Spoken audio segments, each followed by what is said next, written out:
Hello dear students, myself Rishi Jain. I hope कि आपने जो स्पीड से रिलेटेड वीडियो है related to 11th class kinematics वो जरूर देखी होगी, क्योंकि आज जो हमारी बेसिकली डिस्कशन है वो किसके ऊपर है? स्पीड वेलोसिटी के ऊपर है। अगर हमने वेलोसिटी के बारे में डिस्कस करना है तो पहले हमें स्पीड के बारे में पता होना चाहिए। तो अगर आपने स्पीड के बारे में डिस्कस किया है अच्छे से, आपको उसके बारे में पता है, आपने वो वीडियो देखी है, तो जिसने नहीं देखी पहले वो वीडियो देख के देन इसको फॉलो करें। तो आपके पास क्या है स्टूडेंट्स की जो मैंने वेलोसिटी को आज डिफाइन करना है वो स्पीड की सेंस में डिफाइन करना है। जस्ट करना क्या है, आपके पास जो वेलोसिटी होती है वो होती है equal to displacement per unit time taken. मतलब क्या है कि मैंने कल जैसे स्पीड डिस्कस किया था, तो स्पीड में यहां पे क्या लिया था? डिस्टेंस लिया था, एंड डिस्टेंस अपॉन टाइम का जो आपके पास रेशियो था वो स्पीड था।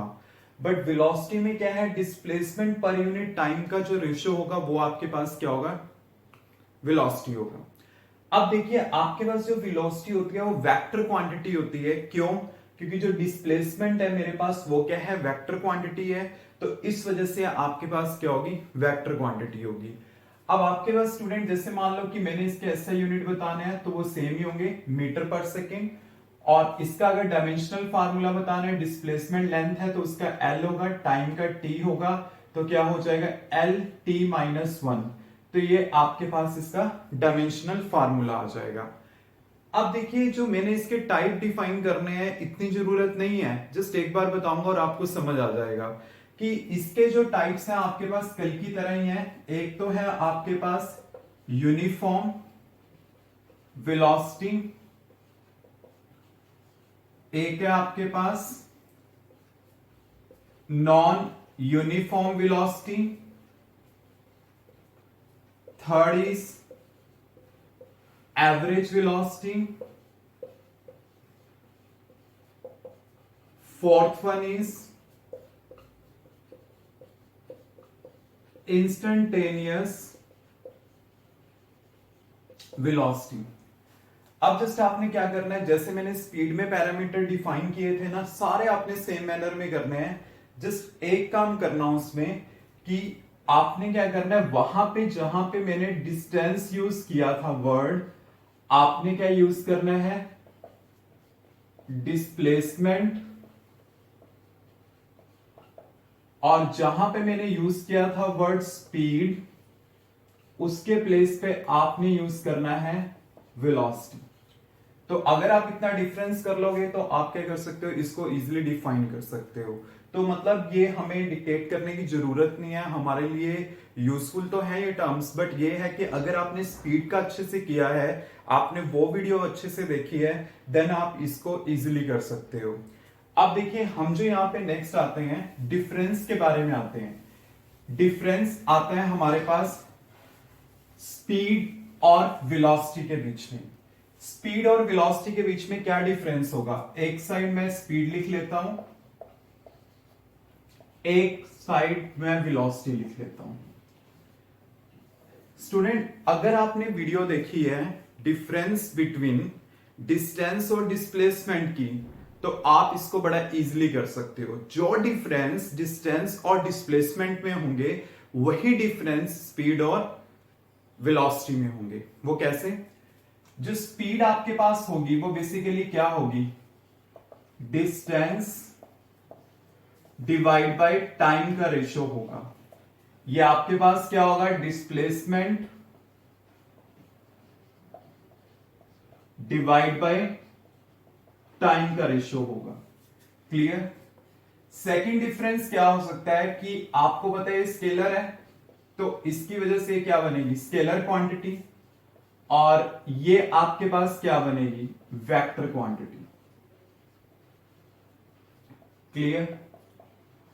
अब आपको पता है जो डिस्टेंस होता है वो ऑलवेज पॉजिटिव होता है, तो इसका मतलब क्या होगा? स्पीड भी क्या होगी? ऑलवेज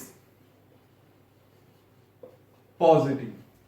जबकि इसमें वेलोसिटी क्या होगी? पॉजिटिव भी हो सकती है, नेगेटिव भी हो सकती है और जीरो भी हो सकती है।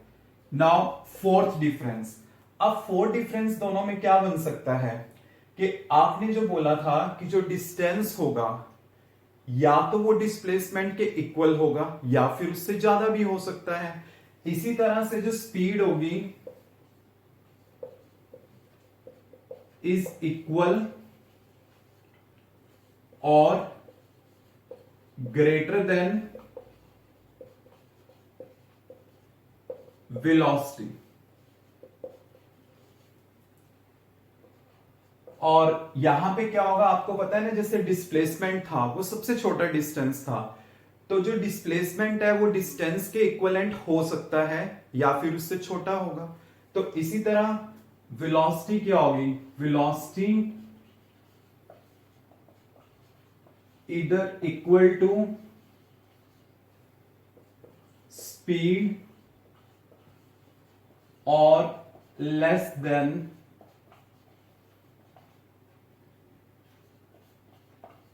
स्पीड।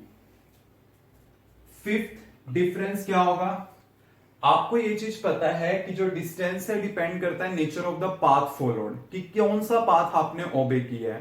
तो ये भी डिपेंड करेगा, depend on nature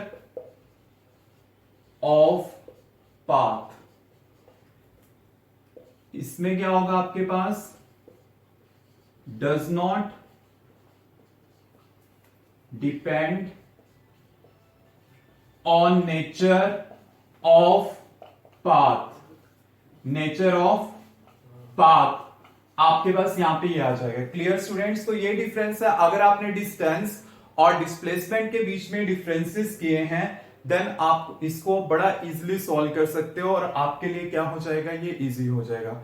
I think understand हो गया होगा, टॉपिक इजी है। अगर आपने स्पीड का किया है तो इजी वे में हो जाएगा। Clear students.